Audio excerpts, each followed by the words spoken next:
Hello, welcome back to my channel. I'm Samantha Winona. This is Winona Reads.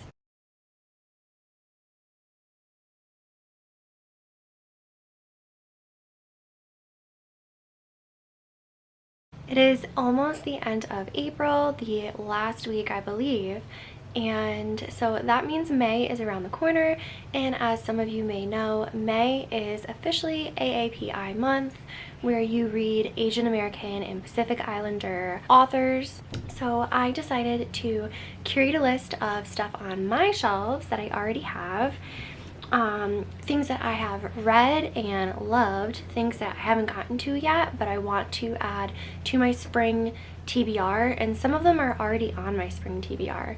So let's just dive right in with so many of these titles. The one book that I do want to mention, and I have looked all over and I can't find where it is, but it is one that I talk about constantly and one that I have not stopped thinking about since I read it. That is Natural Beauty by Ling Huang. I rated that book like 4.5 stars, I believe. Like I said, I haven't stopped thinking about it. It is one that I probably will reread again once I find it on my shelves, but it is definitely one that I have loved. So a bunch of these books that I've already read, I have rated between 4 to 5 stars, if I'm being honest. All of them are amazing. So let's just dive right in. This is one that I finished, I want to say maybe 2 years ago. Win Me Something by Kyle Lucia Wu.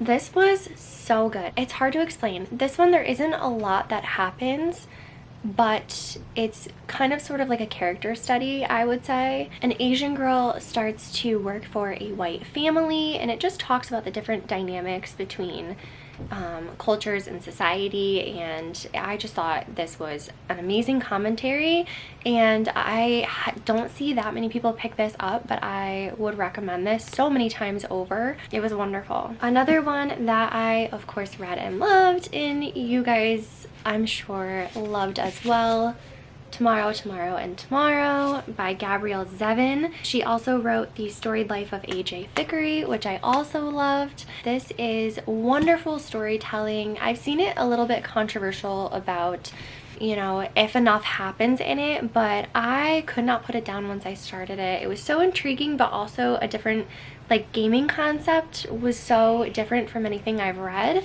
But I love her writing. She's a great author. So another one I highly recommend. One of my favorite, all-time favorite poets, Ocean Vuong. There is Night Sky with Exit Wounds. There is On Earth We're Briefly Gorgeous. And this was a novel. This was not a poetry collection. And then Time is a Mother by Ocean Vuong. This one was a poetry collection. I have never read such beautiful writing before, like ever. I am obsessed. I would say less so with the novel. I think this was very well done. It did take me a while to get through just because it was very poetic, but it's hard to read that for an entire novel. But his poetry collections, I could read these over and over and over again. I've considered getting 1 or 2 of them as tattoos. I am obsessed. So I cannot recommend those enough. If you have not read, you do need to pick one of those up. Another author that I have read a few things from, but a few things are also in my TBR, which I will show you. But this one I did go ahead and read. This is Yellowface by R.F. Kuang.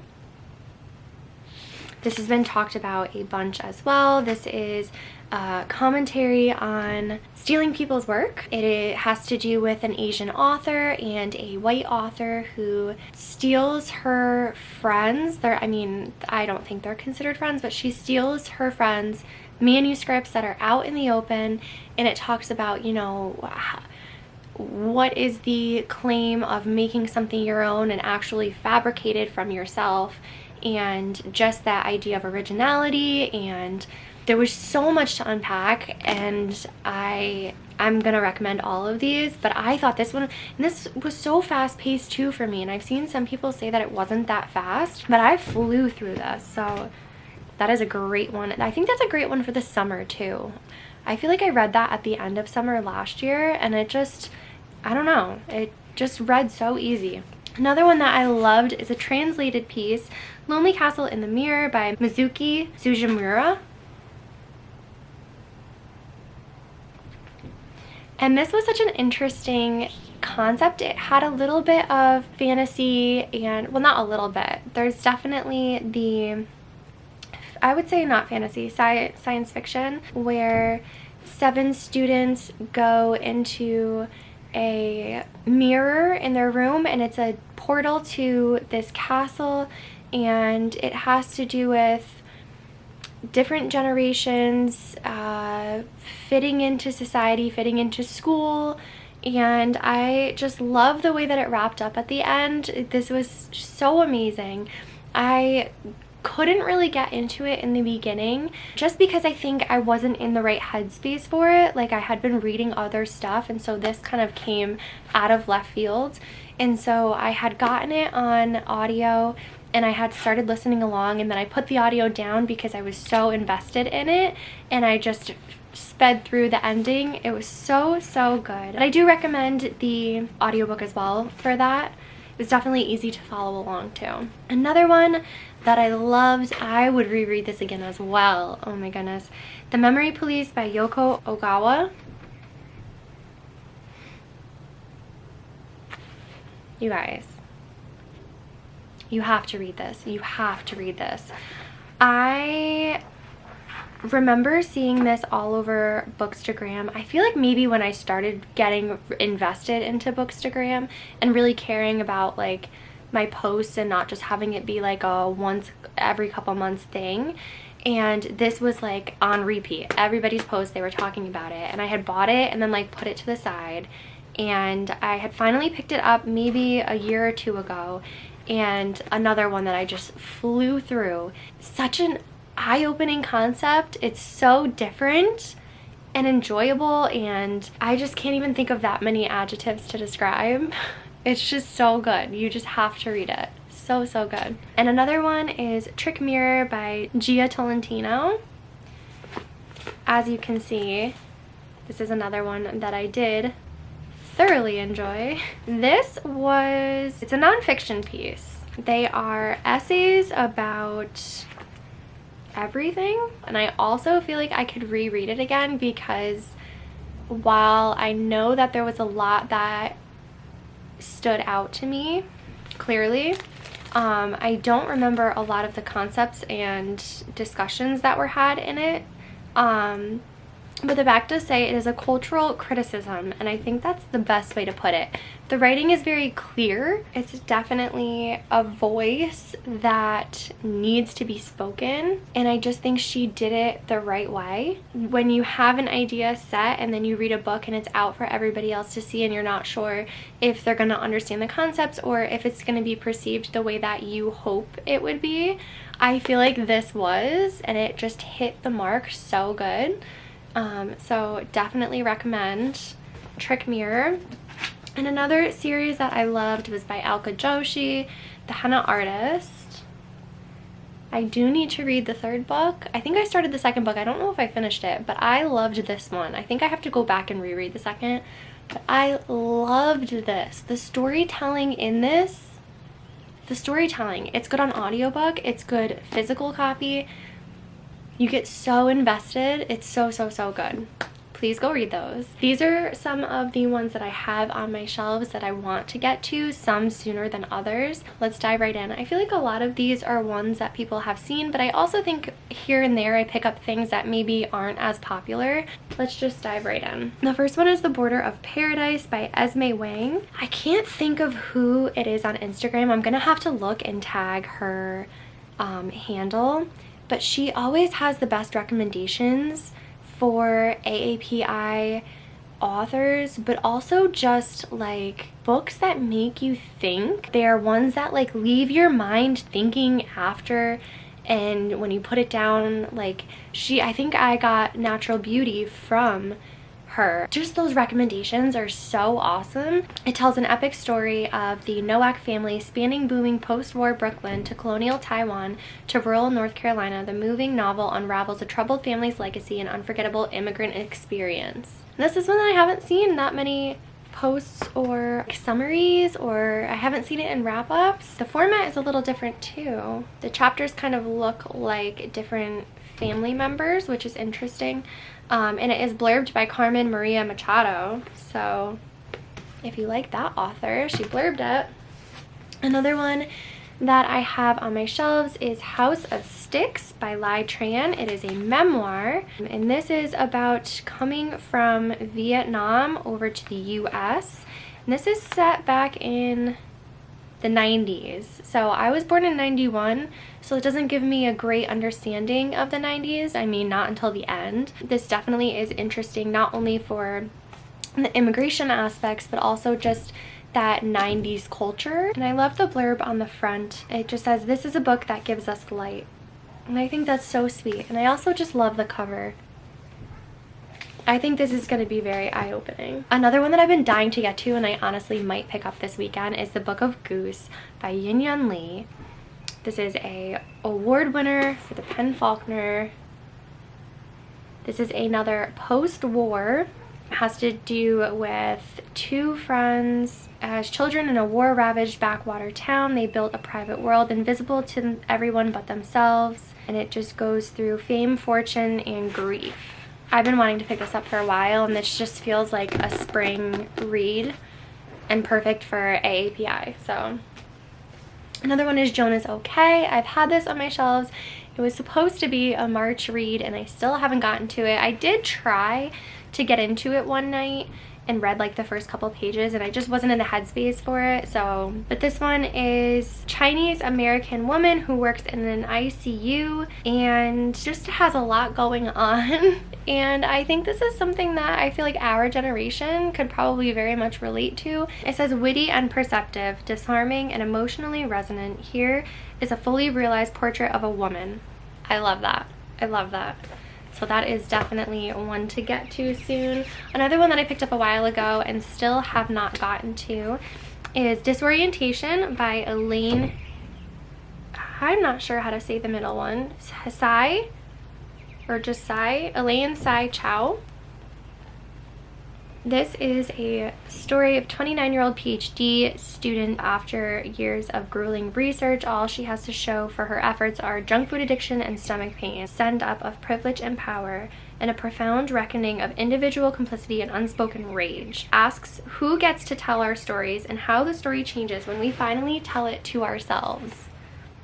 Oh, cute. And it's set up in like different school quarters or seasons. This is another one that I have seen on Instagram. It has gone around a couple of times, and there's just so many books, so little time. You know what I mean? But that sounds good as well. And I mean, it has spring vibes. Not that it is a spring book, but it has spring colors. So maybe I'll add that to my TBR cart. Another one is The Paper Menagerie and Other Stories by Ken Liu. If I'm going to be honest, I have had this on my shelves for a couple years now, and I really don't know. I mean, obviously it's short stories like it says, but I really don't know what this even consists of, or truly what a paper menagerie is. Like, is it a zoo made out of paper? It says it contains 15 evocative short stories and novellas that explore the poignant history that always haunts immigrants, survivors of war, and our consistent technological advances. Okay. His stories invoke the magical within the mundane in profound and moving ways. This does sound really good. I feel like this would be something that I would need to like annotate and very much dissect and really get into, and I definitely don't think I'm in the headspace for that right now. I keep saying headspace, that might be like the keyword for this video. But yeah, this does sound like a very intriguing piece. I just think it would take me a little bit. And the writing is so small and this book is so dense. It's only like 450 pages, but it does seem a little bit daunting to me. So I don't think I'd be starting that one right away, but that is another one that I have seen on not necessarily on like wrap-ups or anything, but I have seen a lot of like, if you want something that stays with you and it has a powerful impact, that is something that you want to pick up. And I love having stuff like that on my shelves because I don't just want to fill my shelves with like fluff. Not that there's anything wrong with it, but I very much try to keep my shelves consistent with having diversity, but also having stuff that I would either reread again or lend to somebody or have my kids learn messages through. And so when it comes to like thrillers or romance or stuff that maybe sometimes feels like not a dime a dozen, but like sometimes there's no originality because so many works like that have been done, I tend to lean towards the library or a Kindle. And then like powerful pieces like this, I like having on my shelves. The problem is there are so many new books coming out all the freaking time that this stuff sits on my shelf for longer than I would like. I will admit that, but I do want to get to a bunch of these. Another one is Immortal Belongings. I don't know if that's already a thing. This is Immortal Longings by Chloe Gong. I haven't read any of her stuff, so I don't know if I would start with this. I might start with maybe some of her other stuff. But it was a book of the month for last July, and so this is inspired by Shakespeare's Antony and Cleopatra, which I love. A fiery collision of power plays, spilled blood, and romance and deadly games. And I just think that sounds wonderful. Maybe not for the characters, but for myself. Another one that was book of the month, I believe last year, was Age of Vice by Deepti Kapoor.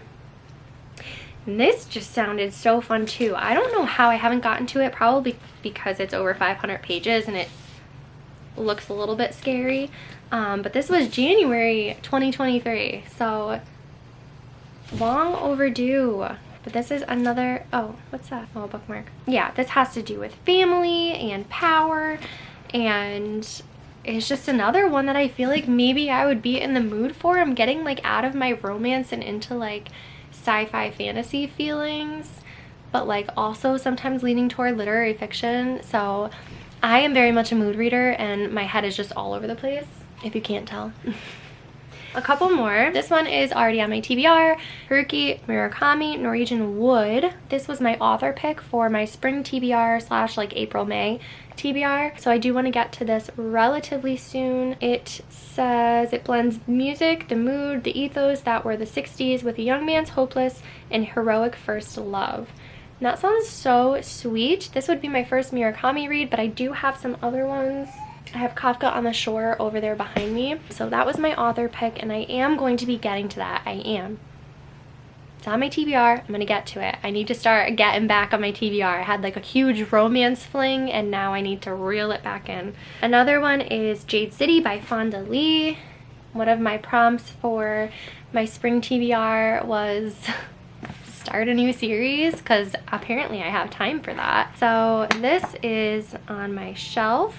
All 490 pages of it. So yeah, hopefully we can wrap our heads around that. Another one that's been on my shelves, and more short stories, Ted Chiang's Exaltation. These are short stories. It was on the New York Times bestseller, 10 best books. I still have not picked it up. I don't know why. It's actually relatively short. And it just says he's tackling some of humanity's oldest questions along with new quandaries only he can imagine. These stories will change the way you think, feel, and see the world. That actually sounds good. I like stuff like that. That's intriguing. I'm gonna have that up there. I'm gonna add this one too. Another one that I have had on my shelves for a little bit, I got this at the used library sale, or used book library sale, is Pachinko, which is another one close to 500 pages by Min Jin Lee. It is said to be the most stunning piece. This is another one that I have not seen any negative reviews on, which is also very intimidating, but again, this is what I'm here for. Epic, 4 generations of poor, proud immigrant family fight to control their destinies, exiled from homeland they never knew. Early 1900s, based in Korea, Pachinko is a story of love, sacrifice, ambition, and loyalty. From the halls of Japan's finest universities to the pachinko parlors of the criminal underworld, Lee's complex and passionate characters survive and thrive against a different arc of history. Everyone says how addicting this book is, and it's funny because I feel like you don't think of addicting unless you're reading like maybe thriller or a fantasy where, you know, you get really invested in the world building. But sorry, my camera stopped filming. I tend to get more invested and more addicted to stories like this because, again, you want to see the characters and the development, and just all of that wrapped into one, like, just sets the stage for such an interesting story. And that was also a National Book Award finalist, but so many people have said that book is so good, and it's been on my shelves for a little bit. Another one is Human Acts by Hong Kong. I have not read this one, but I did read, what was the one was Greek Lessons by the same author? Because I did read that, so I'm gonna add that to my already read. I don't have the copy, I don't think. That one had gone over my head. This one, I hope it does not. This is set up in South Korea. It is about a violent student uprising in South Korea. A young boy named Dong Ho is shockingly killed, and this is the story of this tragic episode unfolds in a sequence of interconnected chapters as the victims and the bereaved encounter suppression, denial, and the echoing agony of a massacre. I don't think I realized that. Holy cow. This is another one that's raved about, and I think I'm going to pick that one up and see how that one hits because, like I said, I know that I didn't read The Vegetarian, but I read a different piece that came out more recently. So I'm going to verify that it's Greek Lessons because it might not be. But the other one that just came out, I feel like I did not vibe with. It did go over my head, and that's okay. But that sounds very impactful, especially for, I feel like, something that could be relatable because America goes through very shocking situations of violent school issues. And not gonna comment, but I just think something that can be relatable through different cultures, different continents is something, again, that leaves that powerful, impactful, you know, it resonates with you. And then one of the last ones that I do want to get to, I'm going to need to restart it again, is Babel by R.F. Kuang. Like I said, I love this author. I have read some of her stuff. I read Poppy War. I read Yellowface. I have not finished this. I have not finished Poppy War 2nd or 3rd. And I do believe she's coming out with something else maybe end of this year or next year. I'm pretty sure. Don't quote me, but I'm pretty sure. She has something in the works, whether it's like a movie or a new book.